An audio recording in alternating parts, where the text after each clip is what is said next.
دیوبندی وینم کړي بدن کې جوش ما چې اغیار ویني منډي وخی لکه خرګوش ما چې اغیار ویني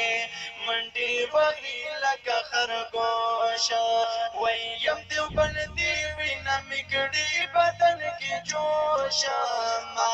چې اغیار ویني منډي وخی لکه خرګوش ما چې اغیار ویني منډي وخی لکه خرګوش کتاب لیکلی دي عقیدې ناجیې په نامه باندې اوس چاپ کړي دي د علماو لیدلي زما عقیده پکې ښکاره ده ما دنیا ته خپله عقیده ښکاره کړې ده چې دغه زموږ عقیده ده ویې ګورئ کومه عقیده کې مې د بریلیانو سره مشابهت دی ما په دا اوس کتاب کې پر دواړو کې پر بریلیانو ردونه کړي دي په زاړه کې مې پر کړي دي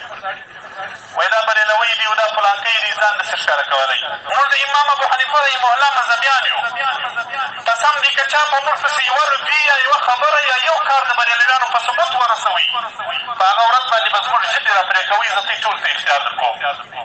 قسم دی که چا په موږ پسې یوه روپۍ یا یوه خبره یا یو کار د بریلیانو په ثبوت ورسوئ قسم دی که چا په موږ پسې یوه روپۍ یا یوه خبره یا یو کار د بریلیانو په ثبوت ورسوئ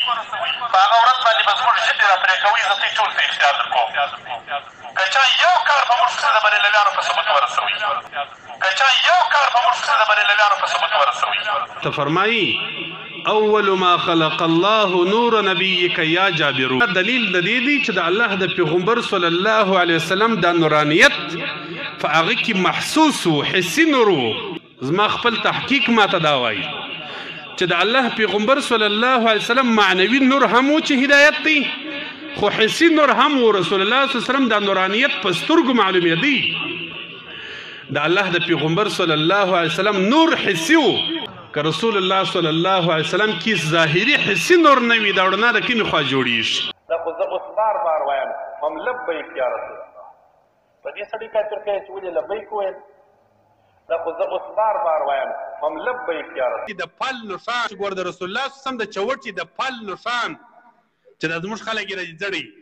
دا دومره قدر یو فضیلت و یو قدر و احترام لري محبت یې د هغه محبت دی چې په جیب کې له ځانه سره وساتو چې راویې کاږو مچې کوبر محبت یې د هغه محبت دی چې په جیب کې له ځانه سره وساتو چې راویې کاږو مچې کوبر ته په جیب کې کښېږدو د نعل شریف تصویر ساتې یې له ځانه سره په جیبو کې په جیب کې کښېږدو د نعل شریف تصویر چې دا باطل دی زه بریلوی یم تر راسه دا ثابته کړه چې بریلیان باطل دي د دنیا علما دیوبند دا غټه غټه سلسله را روانه اشرف علي تنوي صاحب څه د دیوبند اول متمم څوک دی ته د دیوبند متمم څه کوې ظالمه زه کم دیوبندي ځان ته وایم ما خو در اوسه دا دعوه لا نه ده کړې دا خو ته بې ځایه را وغورځېدلې زه خو حنفي یم قسم دی که چا په موږ پسې یوه روپۍ یا یوه خبره یا یو کار د بریلیانو په ثبوت ورسوئ په هغه ورځ باندې به زموږ ژبې را پرې کوئ زه دوی ټول ته اختیار در کوم که چا یو کار په موږ پسې د بریلیانو په ثبوت ورسوئ که چا یو کار په موږ پسې د بریلیانو په ثبوت ورسوئ دیوبندی وینم کړي بدن کې جوش ما چې اغیار ویني منډي وخی لکه خرګوش ما چې اغیار ویني